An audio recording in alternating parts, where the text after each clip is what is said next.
Are we ready? Not yet? We are on. All right.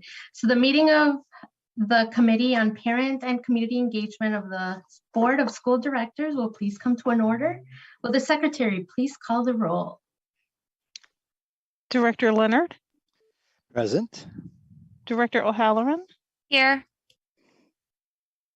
Director Simpson, Present. Director Taylor, Present. and Chair Garcia. Present. We have 5 members present. Right. At this time, we have a short announcement regarding interpretation services for the Spanish-speaking members of our listening audience. Buenas tardes. Esta junta escolar se transmitirá en español para aquellas personas que lo necesiten. Para escuchar esta junta en español, por favor marque el número 312-626-6799. Repito, para escuchar esta junta en español, marque el número 312-626-6799 y ponga el número de identificación para esta junta o código que es 608-130-5362. Repito, el código de identificación o clave para esta junta es 608-130-5362. Gracias. Thank you. All right, mil gracias. Will the chair now ask the secretary to lead us in the recitation of the Pledge of Allegiance? I remind members to keep your devices muted to avoid interference.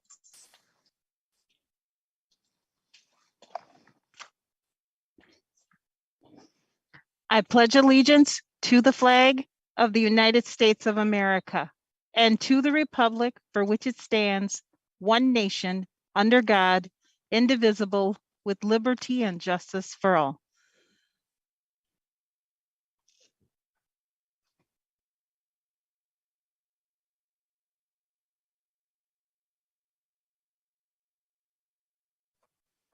Madam Chair. Yeah, we might need to unmute for this, so thank you. So pursuant to Board Rule 1.06, the meeting is now being conducted virtually. Board members may be participating in person from Central Services Building. In order to allow as much public access and participation as possible, this meeting is being broadcasted via live stream on the MPS website and on the MPS YouTube stream, the links to which may be found on the MPS website on the broadcast page. All right, Madam Chair. For each of our items of business, we will hold a discussion and public hearing. Individuals who wish to speak on tonight's items were required to register in advance. I ask that if you are waiting to speak, to remain on the platform until you are called upon to speak. Just as a reminder, Robert's Rule of Order dictates that all comments should be directed to the chair of the committee.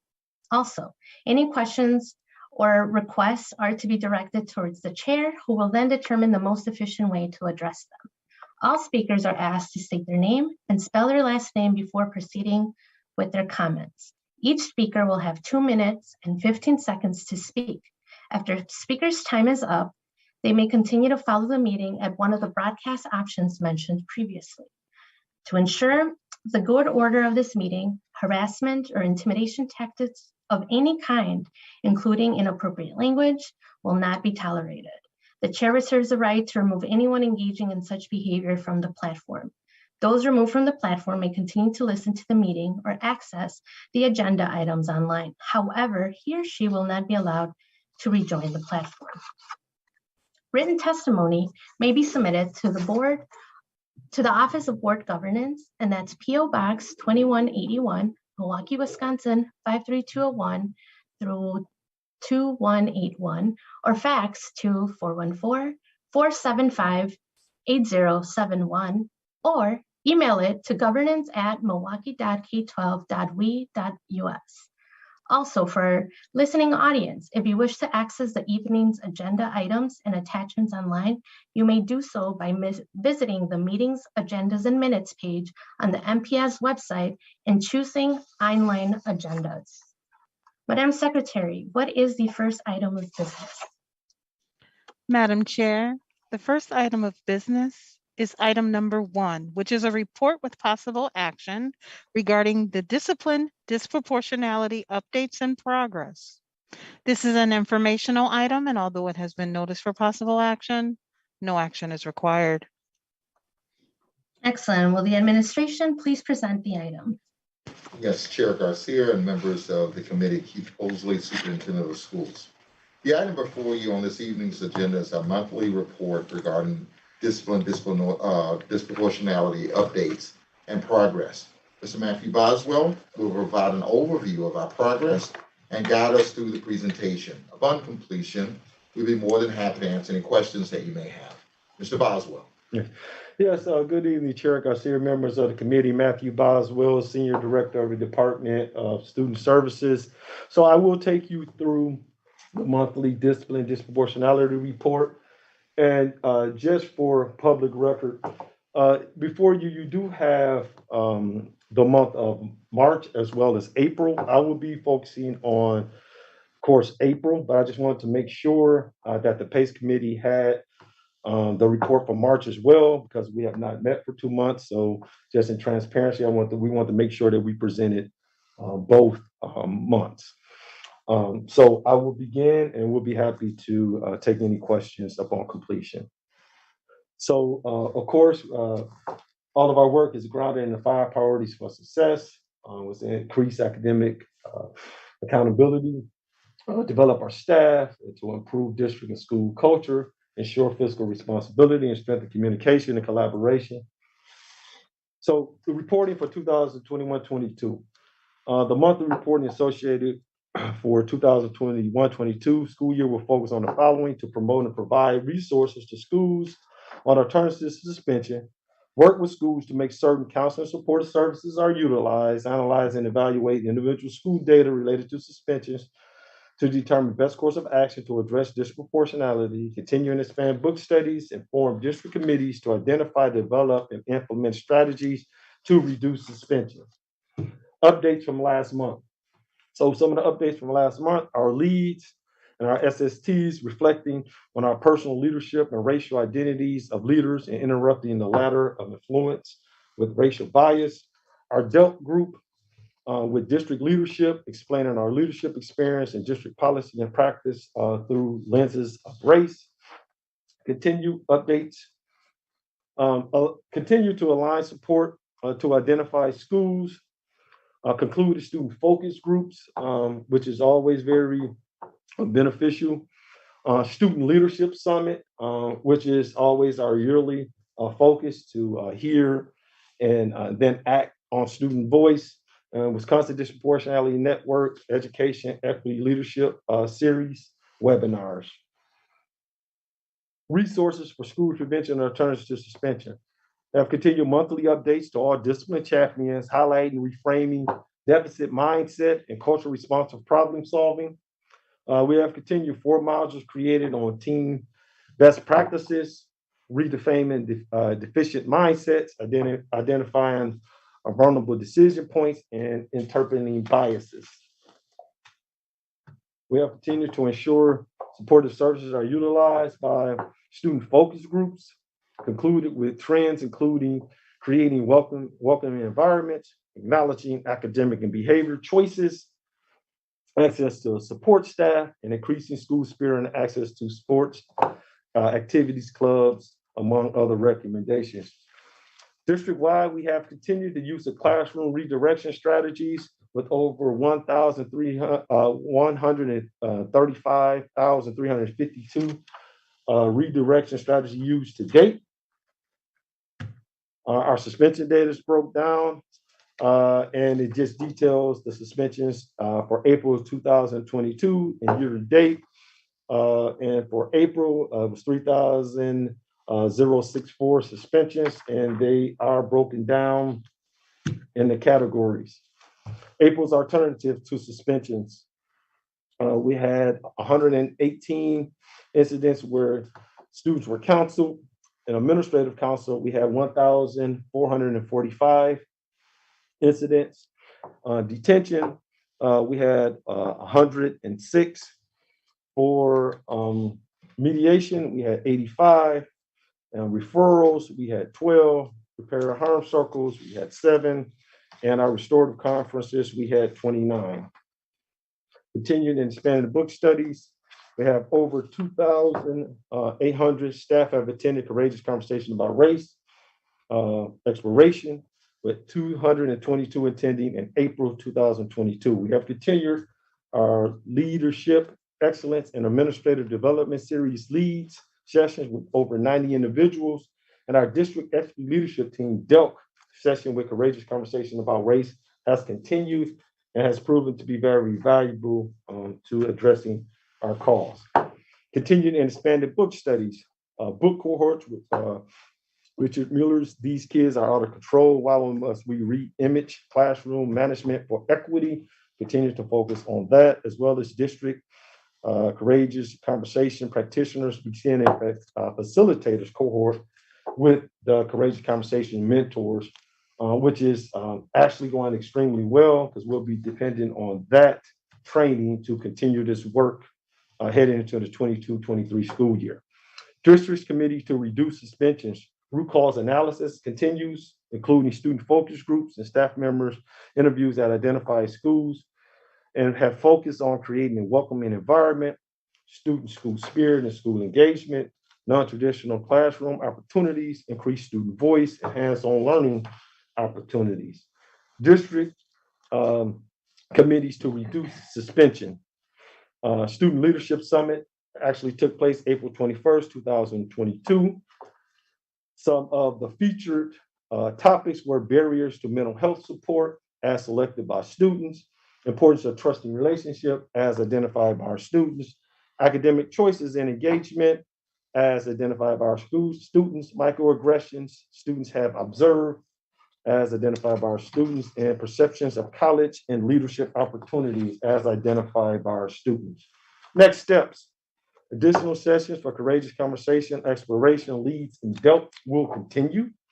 We will continue to share monthly best practices on school and classroom climate with discipline champions and our end of the year analysis. Additionally, we have expanded services and with our district disciplinary response team. That team will consist of anywhere between 30 to 35 individuals, 5 PBIs coaches, 7 to 14 restorative practices coaches, 10 violence prevention staff, and 3 problem support teachers, and 3 CPA trained safety assistants in the Office of BMLA. So we will start to go out to schools as we have all individually within our different responsibilities as a team. And the focus will be conflict resolution. We just want to make sure that we continue to work with our schools, we continue to work with our students. Our focus is to end the year off strong.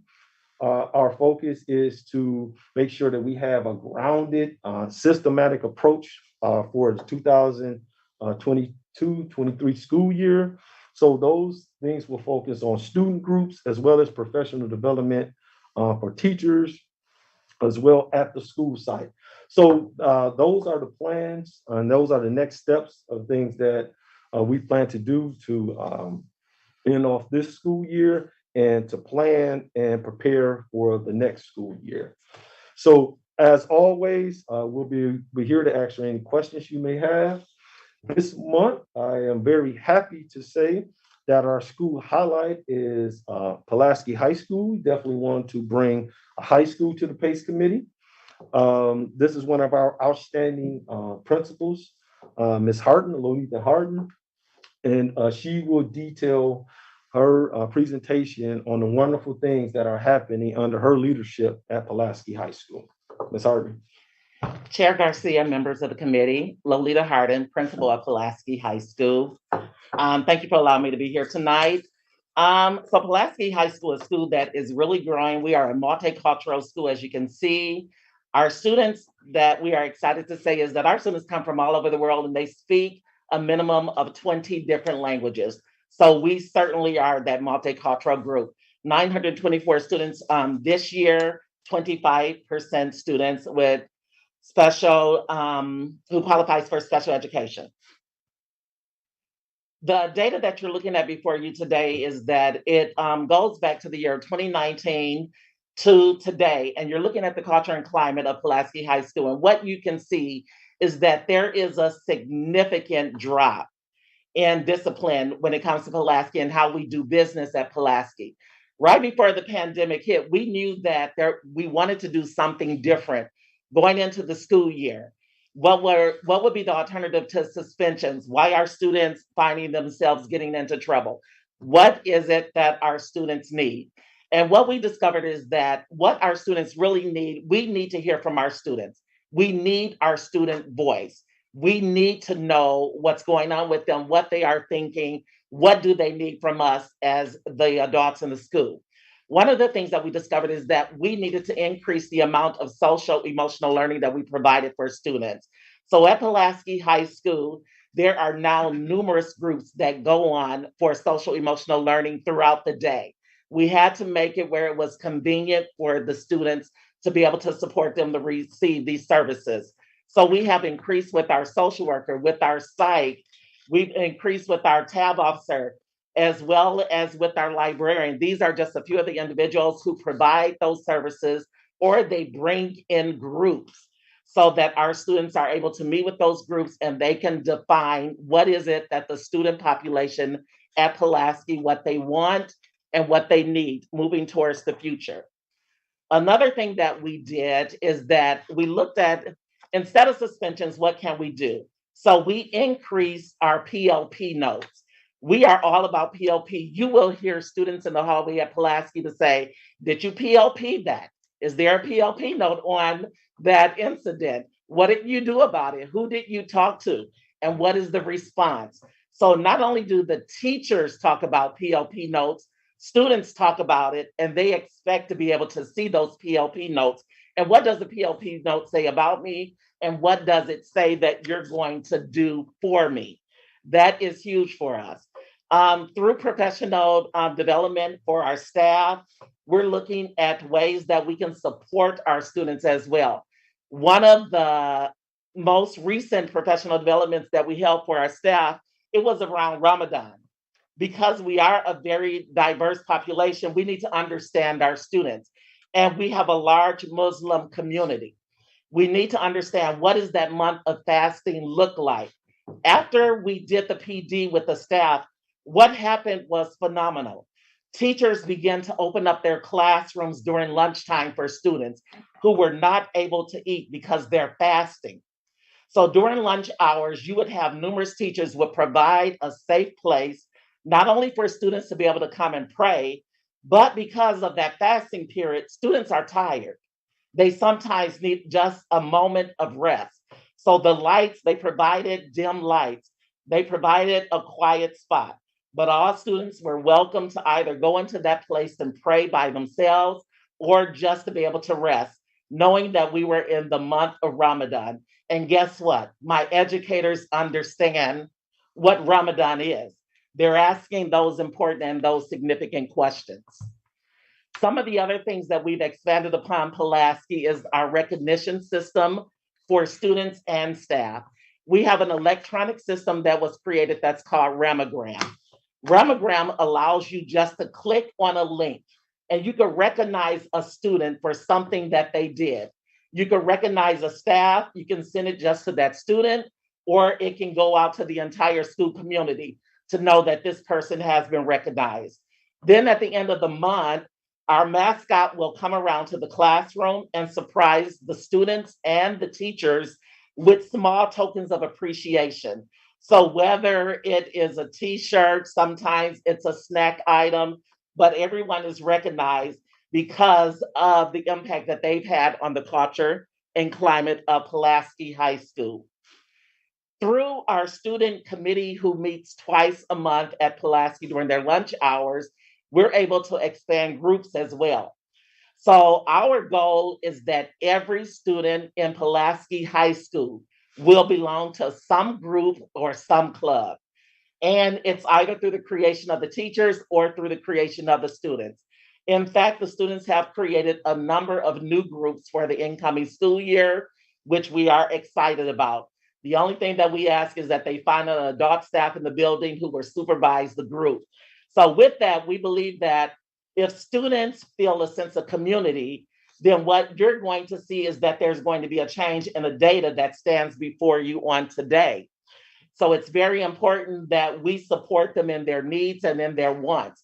One of the things that they requested is that they wanted to see something different in the automotive program. So many people know that we have an automotive program at Pulaski High School, the only automotive program, in fact, in which our students are dynamic mechanics who go on in the fields, many of them, and they do wonderful. They wanted to add the auto body shop back. The auto body shop was being created during the time that COVID hit. We had to take a stop. Well, our body shop is now open. And our first student groups in the auto body shop, they are detailing cars. And that's where they started at. This week, we had someone who came in from the automobile industry, and they're teaching them how to use the painter, because we do have a painter in there as well. They've actually been buffing out individual cars, the dents or the spots when people run into the garage, and they're very excited about it. And just to hear the feedback from individuals about the work, the quality of the work, and the craftsmanship of the students is dynamic.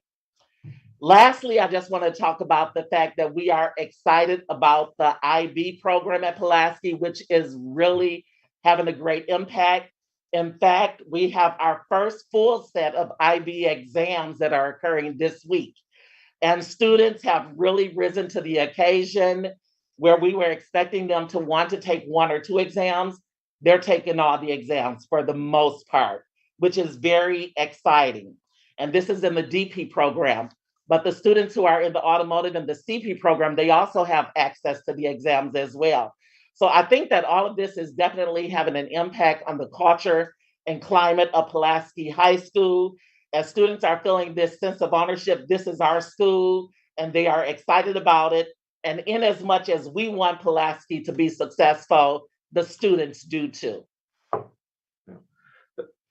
So, thank you, Principal Harden. So this does conclude our presentation. But I do just want to say, all the wonderful things that are happening at Pulaski, as well as all across our district. And then we will continue to, bring to you schools and principals that are doing wonderful things as we continue to bring the same type of services to all our schools across the Milwaukee Public Schools. So I just would like to thank Principal Harden for coming, and we'll be more than willing to answer any questions you may have.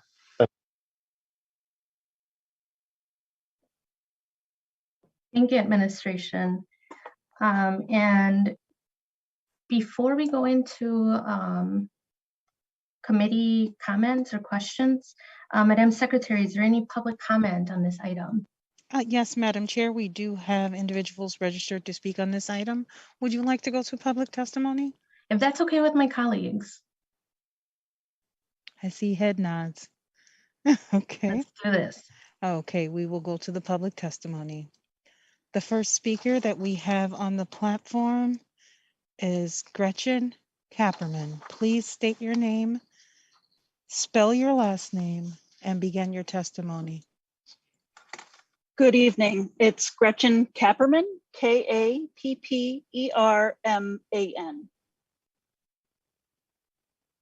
Can you all hear me? Thank you. Thank you. Good evening, Chair Garcia and members of the board. I am testifying as a member of Anti-Racist White Educators Milwaukee.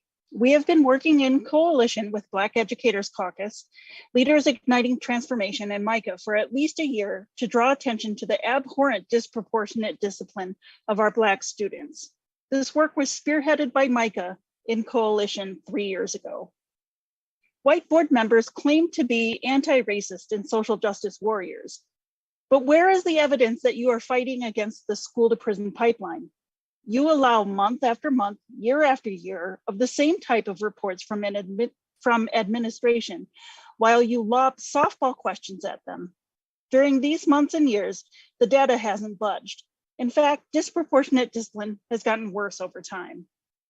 You allow the administration to gaslight you and all those who see the school to prison pipeline active before our very eyes. You have accepted the administration's explanation of the removal of quote unquote Office of Civil Rights in these reports, hook, line, and sinker. You've accepted the administration's current reports that list student concerns and call them baseline data. Baseline data about students' concerns should have been taken 4 years ago. When will you, the School Board PACE Committee, direct administration to take student voice and put it into practice? Our students can't wait another year, another month, another day. Please hold administration accountable for not substantially focusing students' voices and weaving their suggestions into plans to dismantle exclusionary discipline. Thank you. Thank you. The next speaker on the platform is Angela Lucas Foley. Please state your name, spell your last name, and begin your testimony.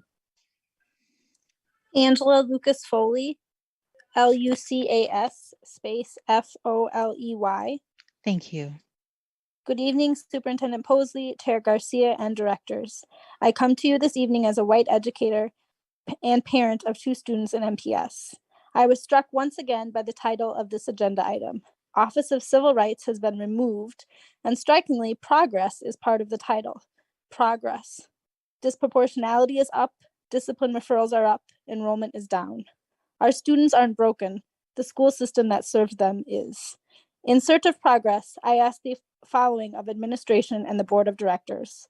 Where is the plan of action that the Office of Civil Rights asked for when MPS entered into a resolution? Even if a plan of action wasn't specifically asked for, a plan is best practice given the magnitude of this problem. Can the board and community be provided a copy of a plan to address not only system change, but also culturally responsive practices embedded within the system, meaning the adults that work in MPS?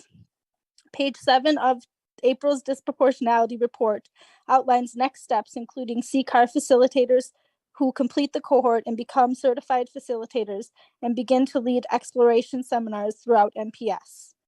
Can the board and community be presented with evidence of a plan for the CCAR facilitators?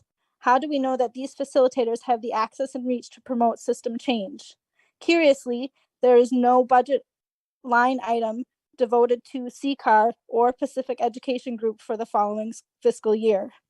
Additionally, who is managing their work? The community would like to know.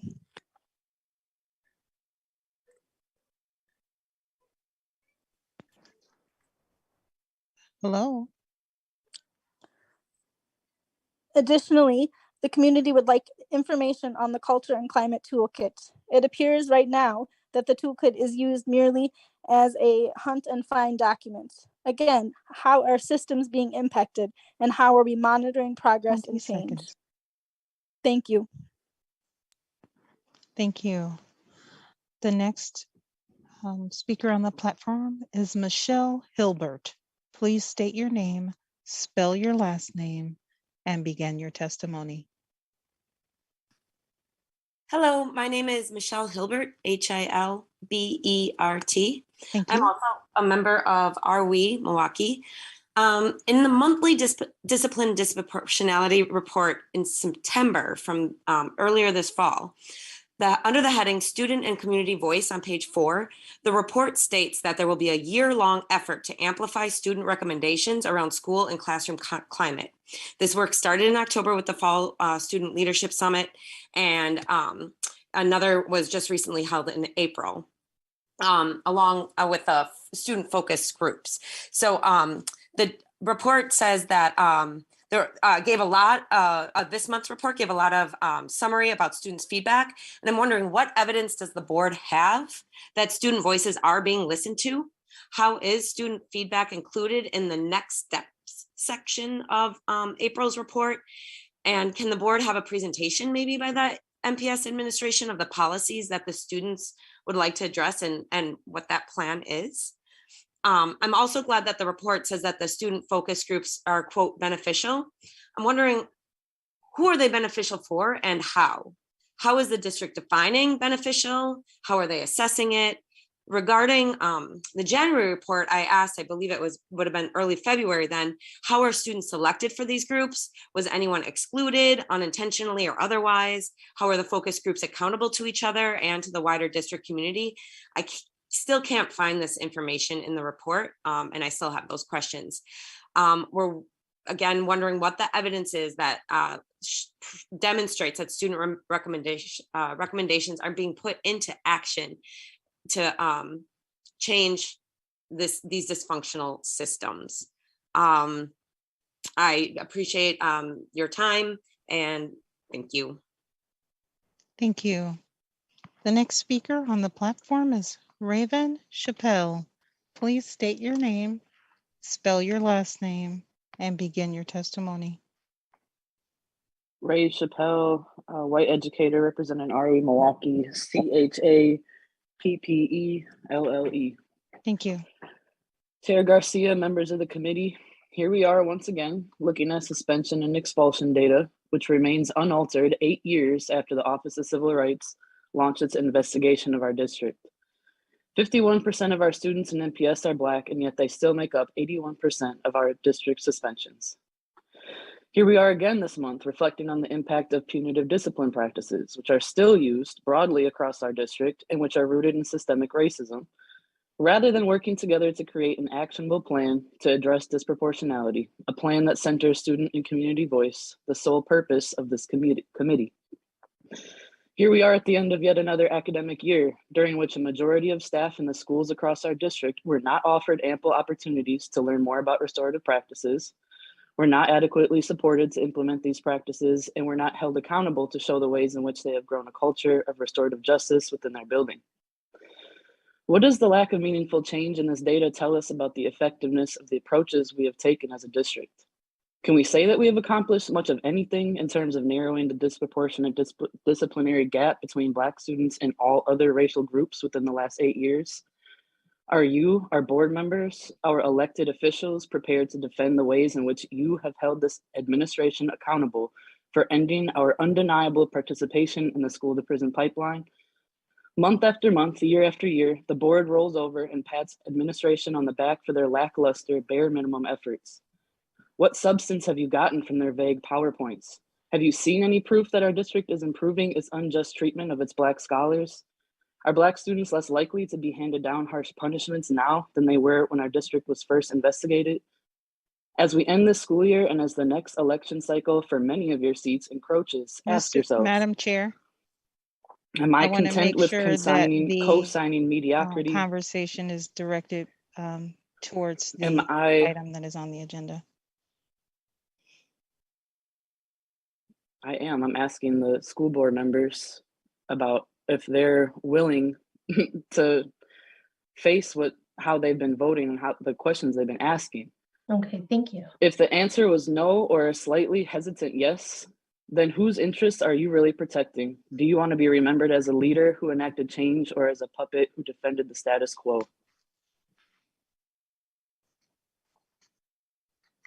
Thank you. The next speaker on the platform is Angela Harris. Please state your name, spell your last name, and begin your testimony. Hello, can you all hear me? Yes, we can hear you.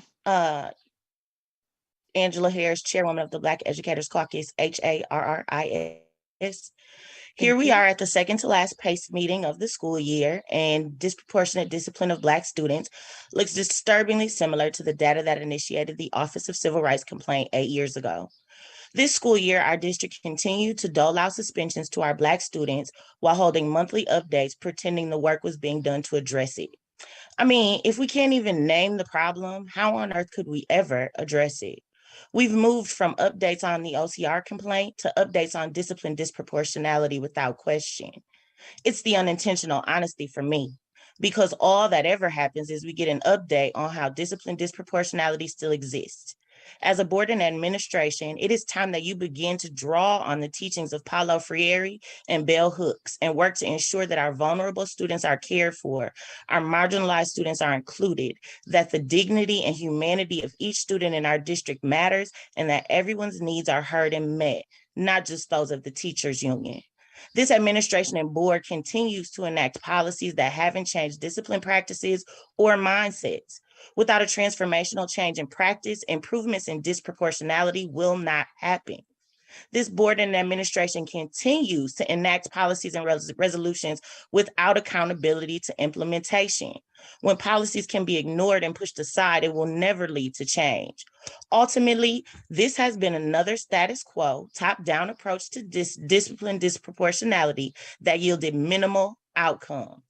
As we approach the end of the school year, I'm left with these questions about our district's discipline practices and policies. What are the board and administration's principles when it comes to discipline and restoration? How do district practices and policies encompass not just our students' behavior, but also staff behaviors, pedagogical choices, and school-wide decision-making processes? How are we paying special attention to disrupting hierarchies, rampant individualism, and honoring each member of our learning committee? And finally, are the board and the administration willing to freedom dream a district where we don't disproportionately suspend Black students and perpetuate the school to prison pipeline? Thank you. The next speaker on the platform is Lucas Weir. Please state your name, spell your last name, and begin your testimony.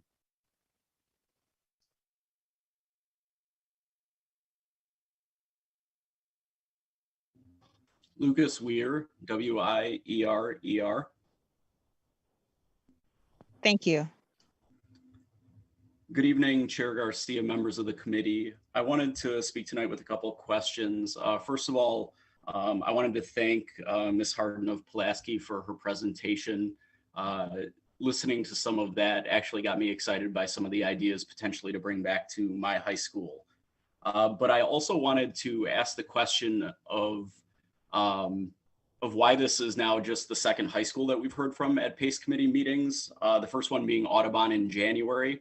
Audubon is a school that is 15% Black. Pulaski is a school that is 30% Black in a district that is 51% Black. What I'm not saying is that schools like Pulaski and Audubon can't have disproportionality in their discipline, but they are certainly not the drivers of it. These selections had to have been intentional, and I guess I'm curious about what the thought process was on that. Another question that I had is looking at the reports for the last 2 months. I'm curious as to why there's nothing specific about high school solutions and specifically 9th grade solutions. 9th graders were identified as the grade band that was most likely to be suspended. And as a high school teacher, from my experience, these are the grades that have the largest class sizes and the least experienced teachers. And I'm wondering if any consideration has been given to some of those issues. And I wonder if that's district-wide or if that's maybe school-specific. And then finally, I was glad to see on the reports as well that there was mention of the root cause analysis. And I'm curious as to what these results— I'm sorry, Mr. Weir. For some reason, we're getting feedback, and I don't want to interrupt your presentation. We're working with technology, so we will start your timer over again at 30, giving you an extra 30 seconds. But I just wanted to be able to hear you clearly. I apologize. Do you know where I cut off? I do. You were talking about how you wanted to, well, I heard you being excited about Pulaski and being able to take some of that back to your school. But if you could continue your testimony, please. I don't hear it now. Board members, is it clear? Okay, Mr. Weir, if you could continue your testimony. Yeah, so I guess my two questions is we've heard from Pulaski and Audubon, and I'm curious as to why we're not hearing from a Northside high school that has a predominantly Black population, given that disproportionality in our district is particularly focused on Black students. And then my other concern was that we don't have any mention of ninth grade and high school specific concerns, because the ninth grade is the most suspended grade band, often with the largest class size and the least experienced teachers from my experience. So those were two questions that I had regarding the reports. And then finally about the root cause analysis, my concern is always this, is that when we concentrate students through a select criteria enrollment process at the high school level, that you're concentrating students with the most needs in buildings with the least access to resources. And I wonder if that's come up in the root cause analysis. Thank you. Thank you. Madam Chair, that completes the public testimony on this item. And I just want to check with board members. Is your microphone, is it clear? Can you hear me clearly? Yes. Okay, Yes. great. Thank you so much. Sorry for the interruption. That's all right. All right, well then, do committee members wish to make any comments or ask any questions? All right, I see Director Leonard. I do. And actually, quite a few of them. Okay, so first of all, I do want to ask a couple of questions off the start. When we were looking at attachment 3, and it was showing the 81% of Black students with their year-to-date suspension events, does the administration have a target month by month and over the course of the year on how we're going to drop that down? Do we have any kind of metric that we can look at and measure directly? Because I don't see that happening.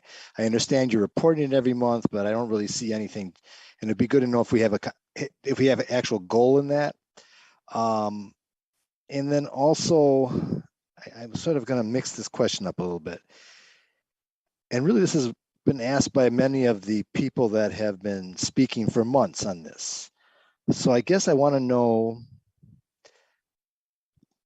to be really bluntly honest, why are we not seeing success? What is your analysis up to this point in time? And I'm going to use Mr. Weir's statement. I've looked at that data also, and I think I've brought this up, that ninth grade is the largest class size with the least experienced teachers. And I'm curious if that is something that you have seen also, and that you can speak to that at all. And then I have a couple of observations, but I'll let you answer the questions first. All right, administration. Director Leonard, Chair Garcia, and members of the committee. Yes, and let me know if I missed one of those questions, Director Leonard. Sure. But we are looking at what some of those transition services look like for ninth grade students.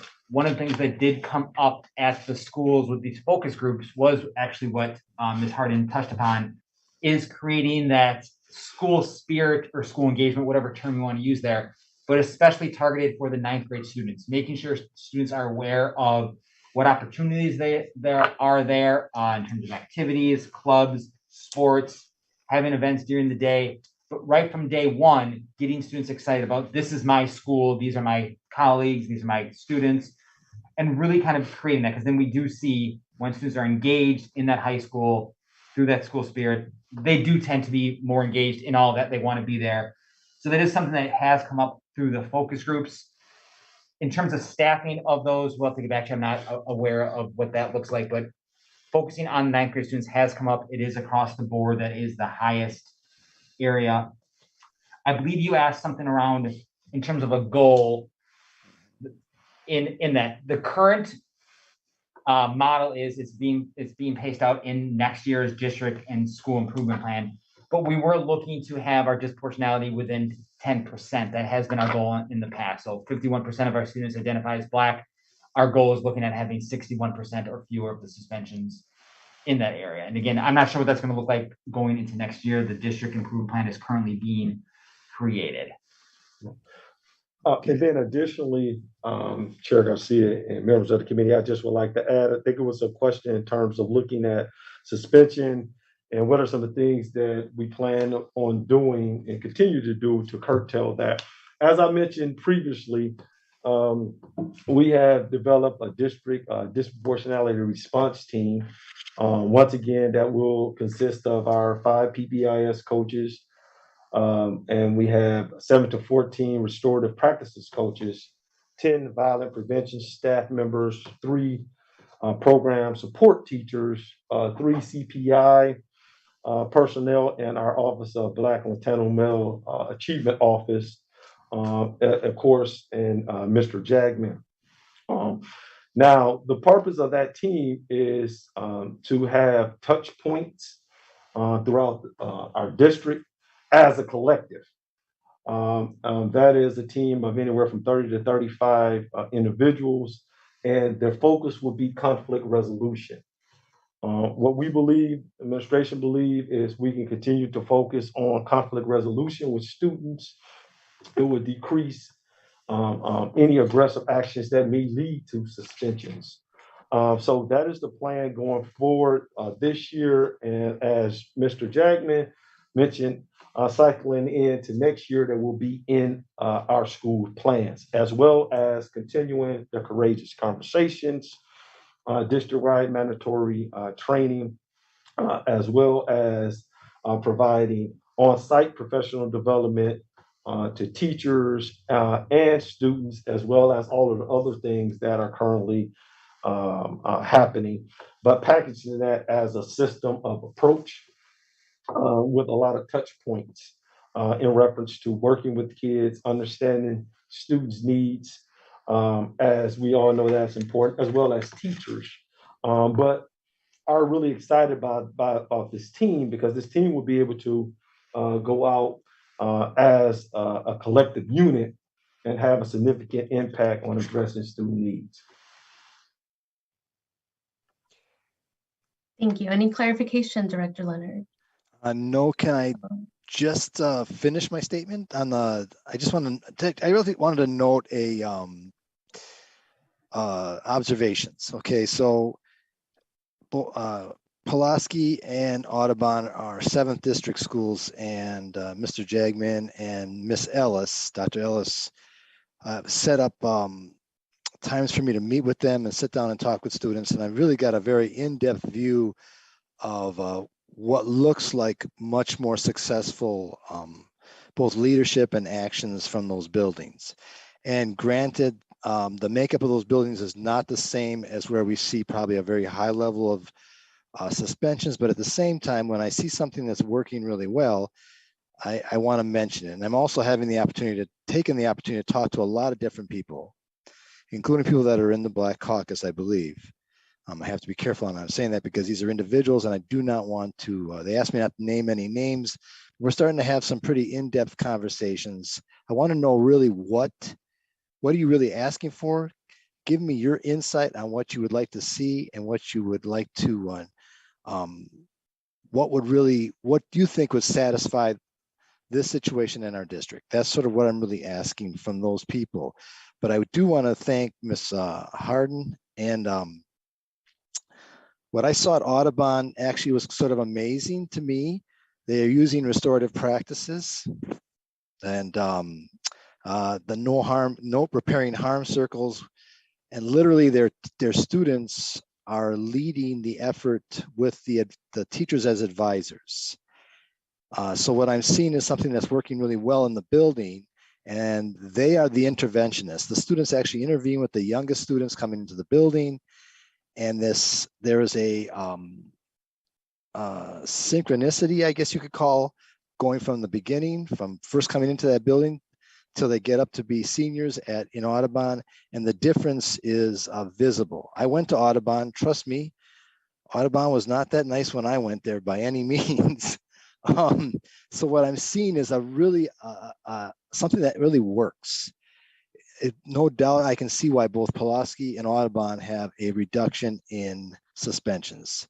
There is some real things that they're doing with developing relationships and doing shared leadership with their students. And I want to mention that because I think it's important that when we start seeing actual solutions, we should try to copy those solutions or in some way utilize those with other schools.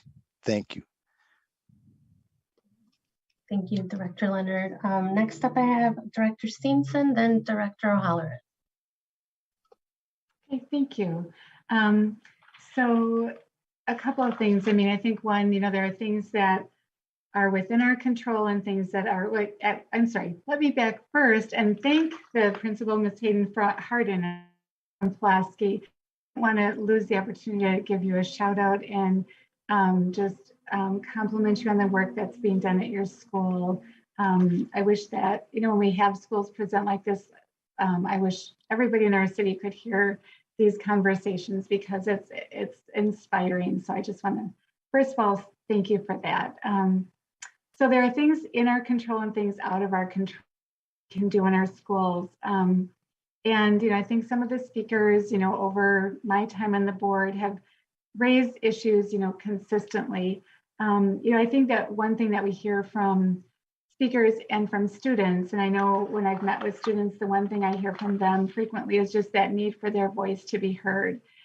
So you could explain some of the, you know, I know we have, you know, some groups of students that meet and you know, share their concerns, but like at each school, what is being done to ensure that student voice is being heard at each school? Is there some kind of, you know, dialogue that happens, a report that's given, some kind of evidence that's expected to ensure that students are meeting and are being heard? What are the action steps that those schools are taking? I guess that would be one thing. I'll let you answer that, and I just have one other question. Thank you, Director Simpson. Administration. Chair Garcia, members of the committee. The one thing I want to start off with is the idea the Superintendent Advisory Council is a group of young people that I meet with every single month. And one of the things that we have done, what they have done with their leadership, was a feedback protocol that they developed that they were going to use with each one of our high schools to be able to get information back, to make sure there was mandatory meetings in schools. The information is turned over to the school and they take notes from all of the meetings of things that wanted to go back centrally. So working through that particular piece. One of the big things that we have pushed on is to make sure that you come up and form school pride, school groups, and things of this nature. So that was the epitome of coming up with a student council to get students active and moving, working with and meeting with their administration to sit down to dialogue with them about things that they would want to see in their school buildings. This has been going on throughout the school year, and there is a protocol that has been developed from that particular group that we will be following as a district. And now I'll turn it over to Mr. Jackman to kind of talk about the things that are happening on a daily. Thank you. Chair Garcia, members of the committee, John Jagman, District Discipline Manager. So along the same lines is all of the traditional middle and high schools, which are 30 of them, have a district or have a discipline committee at the school level that meet twice a month, as Ms. Hardin mentioned. That group submits their monthly kind of conversation. If it's recommendations, if it's things they want to do, they submit it centrally. One of those questions within those minutes is, what is their plan to share what they've discussed with the school in general? It can be, we're going to meet with administration, going to present at a staff meeting, students are going to make a video, posters, but what's their plan to make sure that that information, those discussions go beyond that team? Another question is also around what change have the students seen based on previous discussions? And it could be a change in policy, change in practice, climate is different in the cafeteria, whatever that might be. Then with those targeted schools, we went and did focus groups at 8 targeted schools. We're also building this model to roll it out bigger next year within the district improvement plan. But at those 8 schools, we held either 1 or 2 focus groups, depending on the school size, with around 10 students. We specifically asked them what's working for them in terms of climate and culture, what's not working for them in terms of climate and culture, and what would they like to see going at the school. And some of those overarching trends are things that have come up, and Ms. Hardin mentioned that these are things that are doing at Pulaski as well, is the importance of relationships with adults and making sure they have as many opportunities to have those deep relationships with adults, looking at school policies and getting student voice in the localized school policies. We're not talking the big district policy, but at the school, what does that look like? Access to mental health supports, safety in the hallways and in classrooms, engagement in curriculum and learning options, and positive school climate, which includes activities, clubs, and sports. And students talked about the importance of all of that. So then what we did is we did those focus groups. There's a group of at least 4 to 6 individuals that went to each school from a variety of departments. We then analyzed what the students talked about. We shared with the school leader what their students talked about. So as a school, here are some of the feedback we got from your school, so you can action on that. Then at the district level, we are analyzing it and removing the schools, and we are sharing it with all of the different departments of here are what high school students and middle schools, so I apologize, we did middle and high schools, what those schools are talking about. So then we're looking at it as big picture across the district, but then each individual school got those results. Our hope then is for next school year, starting from the beginning, all of these schools hold a very similar focus group at their school to talk about what do we want students' voice to be, what do we want to do, and then that goes into those student discipline committees, and then monthly they talk about. One representative at least one, some schools have more than one, at the student discipline committee is a member of Dr. Posley's group that then meets monthly. So then that is a direct line of what's occurring at the school level that individual or individuals are bringing to that committee as well. Yeah, and Chair Garcia, members of the committee, and just to add to that, so you can see the system of support. So from that and sharing student voice with the district personnel, central services staff, the creation of the district disciplinary response team will collect all that data and then plan how to engage based on what students said they wanted to see, what students said what they wanted to hear, and what they felt will be important to engage to close out this year as well as for the 22-23 school year. So that is the plan, that is the system of support that was laid out. And we are now in the phase where we have the student voice. We have developed a collaborative team, a district disciplinary response team that details and aligns all of the individuals that we have centrally that are involved in this work. And that is cross-departmental work, all coming together to have a strong focus based on what the students said they need the most. So that is the system and the plan of engagement. Excellent. Director Simpson, any follow-up? No, I mean, I appreciate that. And, I think, student voice is really, we have to make sure that that's being followed through at the school level. I guess that's just something that we have to make sure is really happening across the district. The other thing that and this isn't really a question, it's just, it's a budgetary thing, but, I've talked with students, I hear a lot about restorative practices and the need for that to be strong at every school, the need for lower class sizes, and clubs and activities. Those are things that I've heard when I've spoken with students. And then just sort of with that, that idea of ninth grades, I know we've brought this up, the ninth grade class, I know we've brought that up before. But I just hope that we're kind of looking, thinking outside of the box, what can we do differently with that grade band? I know this came up at our committee before, so I don't need to hear it again, but that has to be a continued, some continuation of that work. So just my comments. Thank you. Thank you. Director O'Halloran. Thank you, Chair Garcia. First, before I go into any questions, I just want to thank Ms. Harden for the presentation.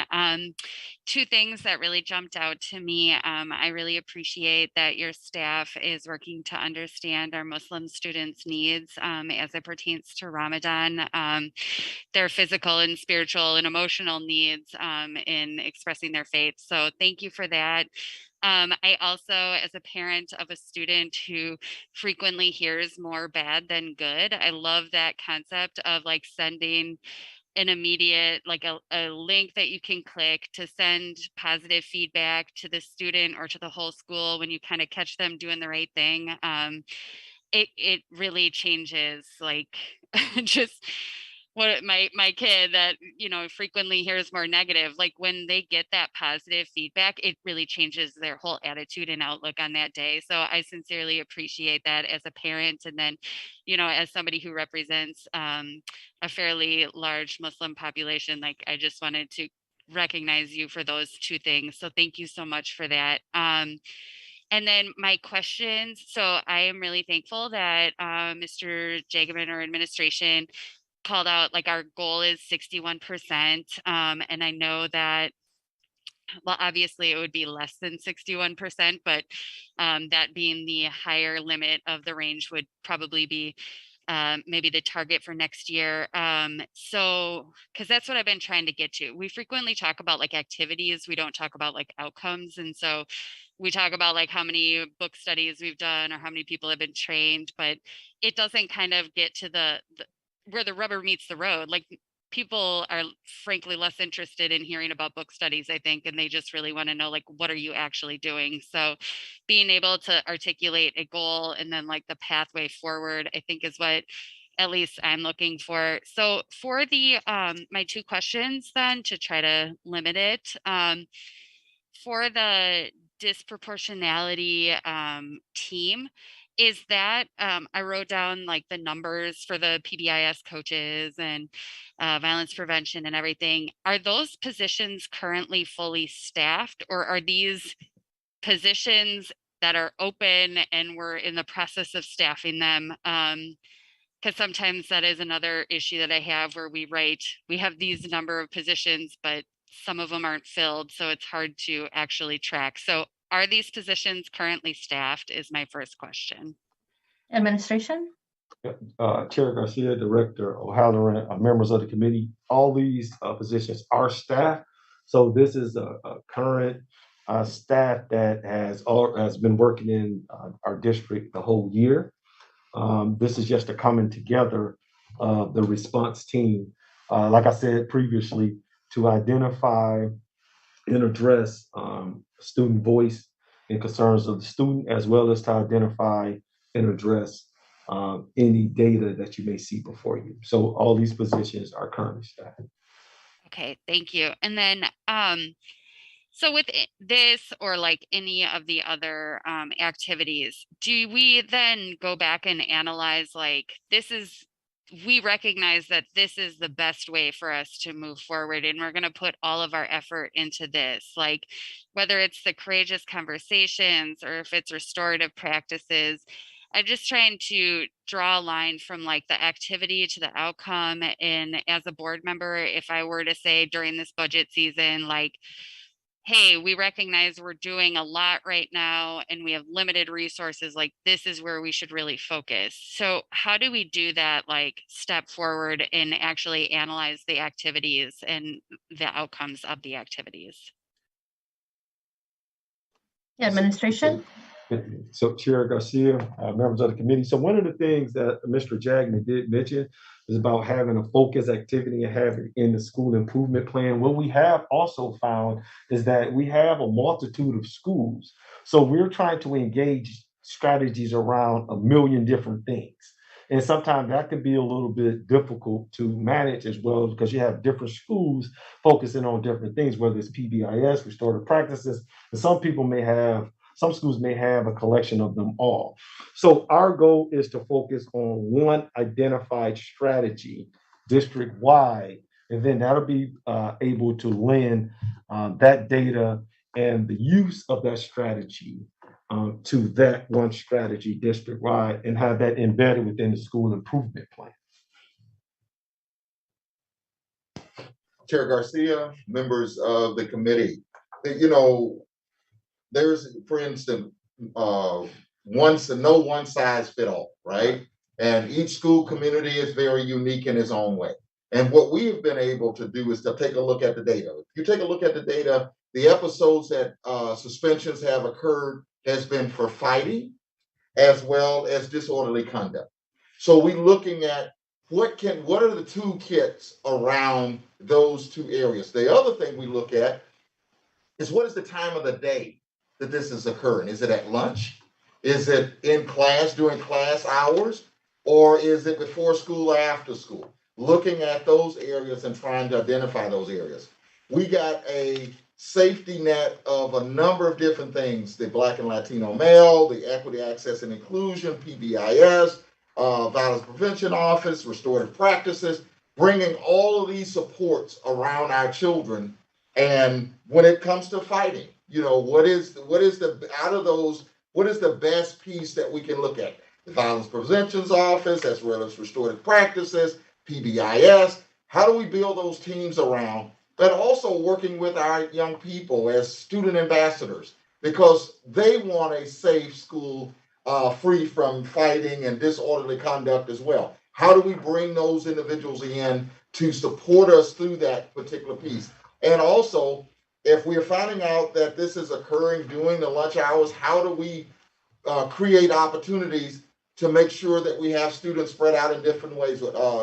Ms. Hurton kind of talked about having classrooms open so that they can go and do various things in various classrooms, and looking at how we can do some of those kinds of things to have students actively engaged in other opportunities where these type of large environments don't exist. So we're looking at all of those kinds of things, working with our staff and trying to get through that. Also built in with each school is a school counselor, psychologist, and social worker, and they, and have their buildings teams are built around those kinds of things. And to just kind of, Chair Garcia, members of the committee, just to lend an example to some of the things that Dr. Posley is referencing. So we have identified that Wednesdays is the day most of our suspensions happen, just to give you a point of reference of understanding and then building a plan of how to engage. 12 p.m. to 3 p.m. is when the most behavior referrals are written. So our plan is to focus, as Dr. Posley spoke around that day, of course, all the other days, those hours, focus around those strategies, so on and so forth. So these are things that will be in the school improvement plan going forward. So every school around the district has some of the similar things. And what Dr. Posey spoke about is very true. We have a menu of services that work different for different schools. And I think that is the uniqueness of Milwaukee Public Schools, as well as the similar focus he talked about, which we feel is conflict resolution. Because a lot of the things around what Dr. Posey just identified is issues around conflict resolution. So just to give you a clear idea of the work that has been done, the plan that has been laid, and as we close out this school year and open up the 2022-23 school year to continue to address this very important issue. Thank you. Is there any other follow-up? No? All right, Director Peterson. Thank you. First of all, I want to echo the praise for the what's going on at Pulaski and thank the principal for explaining that so clearly. I'm really glad to hear from that. I remember that was the first school I started working at as a paraprofessional in 1977. I had a couple of questions and quasi suggestions and comments. First of all, I was curious in terms of the key PD that we've been doing in terms of courageous conversations, if there's any way that we might assess if that has had any direct improvements in terms of teachers and schools' approaches to discipline, moving from punitive to restorative, whether it's self-reporting, like in a survey after, a couple months after people have gone through that PD, or whether it's a school reporting where, the staff has gone through it. Has there been then follow-up conversations in the schools as to what that means in terms of improving our methods of discipline? And so that's one question that I have. And if it's okay, we maybe couldn't get a response to that, and then I'll ask a couple more. Okay, administration. Chair Garcia, members of the committee, John Jagman, discipline manager. So For Courageous Conversations About Race, the full day seminar is specifically focused on how we are engaging in multiple perspectives and how we are understanding our own racial journeys and how that affects bias in our systems and all that. I say that because it's not specifically targeted at how we can move from a punitive to restorative mindset. It's engaged within that. In order to get to that restorative mindset, you need to understand all that. I just want to clarify that. A couple of tools or ways that we are assessing the integration of that. There is a racial equity questionnaire that was piloted in the Office of Academics just a couple weeks back that we are looking to roll out district-wide. Within that, it first asks if they've attended, what are some steps that they've done to integrate that? And then it also just looks at their own racial journey, regardless of if they've attended, and kind of their comfortability talking about race, addressing their own biases. So that is one tool. We do have the limited data from the Office of Academics, but we are looking to roll that out district-wide after the pilot was successful. We have also had a breakout session at each of the last 2 principal institutes and then the AP institutes, where principals and assistant principals have attended a breakout session, pulling a specific tool within the Courageous Conversation About Race. So for example, last month, we looked specifically at the compass. And then administrators that attended are then taking that tool and they're applying it to I'll say like a made up situation that could be real. So the made up situation was a staff member in your school hangs this poster in the classroom.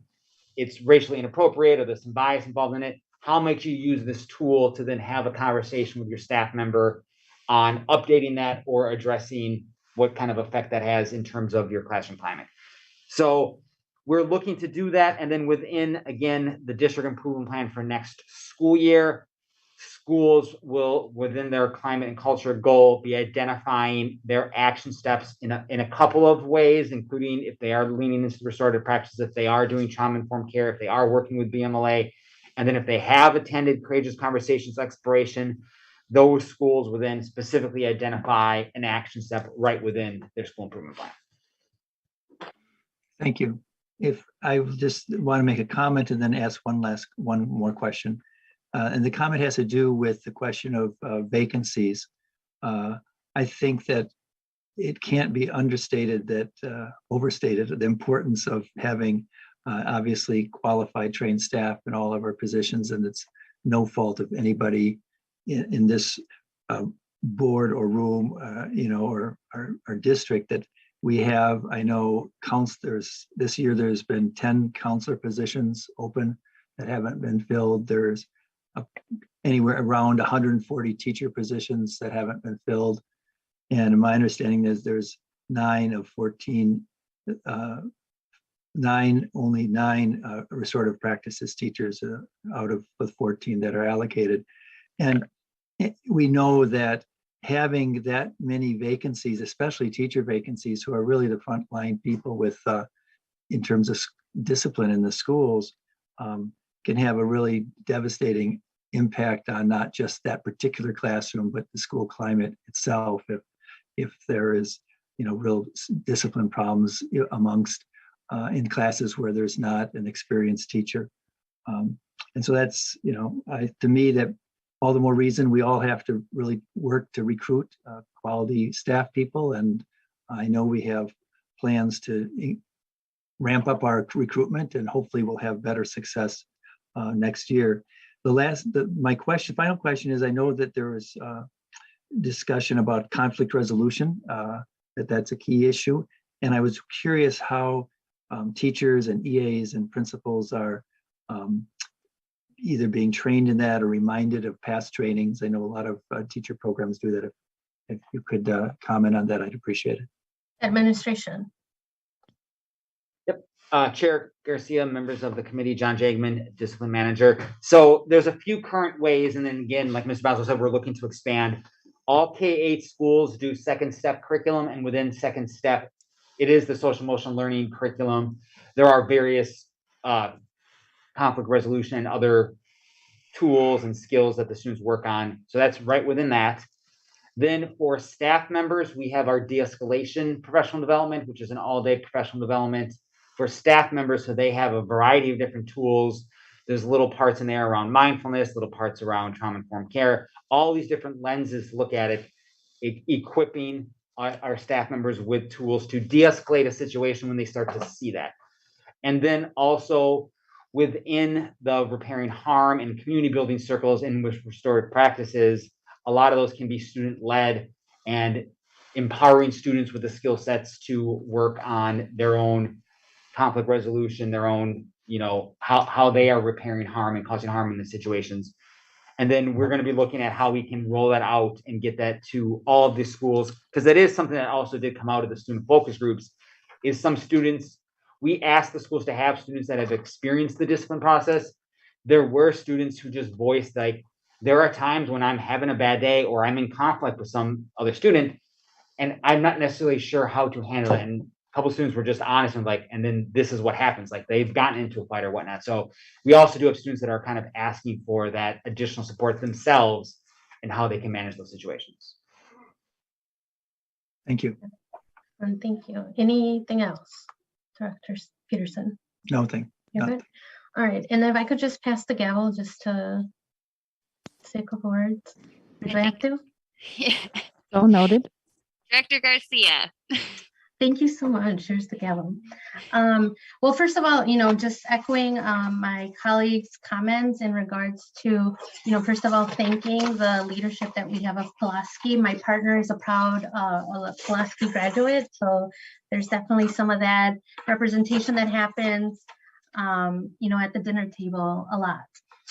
So thank you, Ms. Harden, for just sharing all the great things that are happening at Pulaski and as it relates to your approach. And something that really sticks out to me is the fact, when you talked about students being able to kind of use the lingo of like, did I PLP or whatever, I think that that's really voicing the fact that, there is a inclusion of the students and understanding, first of all, like what tools are being used to kind of measure within, there's articulated expectations around that, and ultimately, goals are communicated as to, how students can enhance, I guess, like data collection, data monitoring, in a way where it's not just, top down, but it's really including folks. And I know some of the comments that we heard from today's testimony really asked that question of, okay, like if we're including students, at, the way that Ms. Harden is doing it, at her school, what are elements that, and I'm interested from the administration standpoint of ways that we can embed this, now that we have, a tool that has been used, like what are ways that you're anticipating student voice to continue to be part of this process? Because obviously attaining student voice is not a destination, but it should be part of a continuous process of improvement. Administration? Chair Garcia, members of the committee, John Jagman, discipline manager. So yes, the 8 schools we went to really created the framework that we are going to have as an expectation for all schools. And it's really like the Plan, Do, Study, Act model that our staff are doing for adult practices at that level, where we're going to have it started with a focus group at the schools, getting that student voice. Within that, we are asking for schools to identify, I say something, but a practice, a policy, maybe it's creating a new club, but identifying something from that student voice and then re-engaging students monthly about how that's going. So if a school identifies, what, we really want to have a robotics club or something like that, they share that with the administration, they talk about it, and then on a monthly basis, they come back to that and say, how's that going? Oh yeah, we identified Mr. Jagman to be the facilitator, we're recruiting, we've had some posters put up for students that are interested, and continuing coming back and having students as a primary kind of data point, like you said about Pulaski, of collecting that. So that is the model that we're building up, and that's what we've taken from these 8 schools, and we're going to just kind of enhance it to go forward. That will be done at those student discipline committees where they, just like this year, identified what's the model for sharing out. That, again, some schools have created little skits. They've done Flipgrid videos. They've done, I call them podcasts, but they're just like auditory, where students share and then staff engaging it that way. They will identify that, and then each month they'll come back and say, hey, what have we seen different, or what, maybe additional recommendation we're making. Chair, Vice Chair O'Halloran, members of the committee, we kind of talked about this whole thing around the SIP plan. That's where everything starts, school improvement plan. It's there, it's documented, goal setting, all the goals have been set around this. We also are working with the principals at the Principal Leadership Institute once a month, providing strand sessions. These sessions are to be carried back to the staff to work through with the staff so that, you know, and they're going to talk about the idea of setting up clubs and different activities and those kinds of things, looking at your data, taking your BIT team, talking to your BIT team about what's happening within the school, what we need to do, but it's all about conversations. And those same conversations are being had with the Superintendent Advisory Council, as well as the Leadership Summit, all of those kinds of things. All of this information is spilling out. John talked about the idea of they may start out with one thing, but our goal is to continue to add new different things. If you're going to start out with one group, continue to add those groups. The more the groups, then it's going to automatically change the school environment and dynamics. So looking at that, and then principals at the Principal Leadership Institute get a chance to talk to one another about what's working, best practices that are working at their schools. And then we talked about the scenarios that are used to help principals to start thinking around those kinds of things, to take that same information back into the school, to work with the teachers and the teachers working with the students to try to, to build the safety nets that's needed for success. No, that's great, because I think our approach of finding district-wide patterns that can be systematized across, I think that's great. And what excites me the most is that, you know, we're providing that very much school approach to not only monitoring, but helping tailor school leaders and like the, you know, school communities into, you know, whatever that it's that we are trying to implement to see those changes. So thank you for that. And then just one last thing, and I guess like still within the question of alignment. So we see that, you know, a strategy from a, you know, from a systemic level. I guess my question is more of, you know, how can we see, you know, this approach, what we're doing with the PACE committee in terms to help inform, you know, the board's strategic plan. So I know that in the Baldrige framework, there are various ways that data that has to do with, you know, everything that we discussed here at this committee can plug into that. So I'm just kind of curious as to just high level, like how do we see, you know, the board having a little bit more articulated metrics? Because I think from the testimonies that we heard people, it can become very confusing and muddied waters as to what exactly are we tracking. So I think that this is a really good opportunity for us to align, you know, those metrics, identify what those metrics are, utilizing, you know, the student voice that has come in terms of, you know, work has already happened for us to gather that information. So I'm just curious as to how we can kind of align that into more of like the board strategy as we look at the district in the next like 3-4 years. Administration. Chair O'Halloran, members of the committee, Director Garcia, you are right on. This whole thing around the strategic plan is our way to lay that blueprint out for the next 5 to 10 years of where we need to go. And we talk about results, we talk about funding, and we talk about strategy. So with the Baldrige piece, we will be able to address all of those. And when we talk about results, well, that means the goals that we were set. We talked about goals here, but overall overarching goals from a strategy standpoint around the plan, because we want to look at setting our goals. And once we set those goals, and then we can look at the results of those goals to drive the funding process of the budget, so we know that we are funding that particular piece and looking at certain strategies, like all of the strategies that we talked about here tonight. For instance, if you use restorative practices and restorative practices coaches, we might look at that strategy and say it's working. Should every single school in the district have a restorative practice coach? And it's those kinds of things. It's based on funding, when we look at funding and funding results and making sure that we have wholesome strategies that will drive achievement. And so that's what the strategic plan is mapped out to do.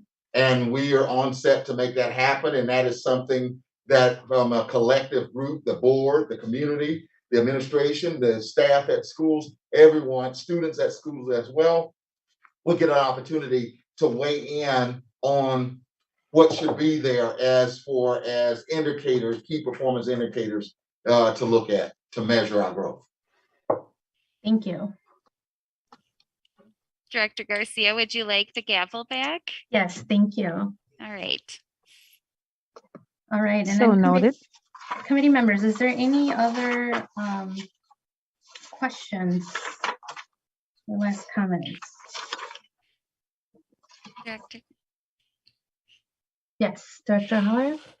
One thing that I just want to come back to is like, I would love for the story of Pulaski to be highlighted. Like you are achieving great success. You're, you know, I'm so excited about the IB program. Like, I just wish that as a district, we did a better job of promoting. I mean, maybe I miss it. So like, maybe it's there and I'm not trying to blame anybody or anything, but like that's super exciting. Good luck to your students, and it would be great for parents and families to know that like if you're into IB, if that's what you want, like there are options out there that you might not even know about. And so I just, that's not a specific ask. It's just something to leave us with, like, how do we tell our students stories? How do we tell our schools stories in a productive way to let all of our constituents know that there's really great things happening in MPS? Administration. Chair Garcia and members of the board, members of the committee. One of the things that I shared with principals just this past Wednesday is to flood the lines with success stories. All the successful things that are happening in their schools, write them up, get them out to communication. Let's flood the airways. Some schools may have 50 success stories, some may have 100. But the idea, let's push them out there. And I'm gonna turn it over to Principal Horton. Chair Garcia and members of the committee, Lolita Hardin, principal of Pulaski High School. So we are working actually with Positively Milwaukee and Channel 4 and doing a story about Pulaski. We started this during the pandemic, and in fact, I got a call today. So we're getting back to that story. We are getting our story out there as much as possible, so there everyone can know the great things that are going on inside of Pulaski High School. I'll look for that story and share it on my Facebook page. Thank you.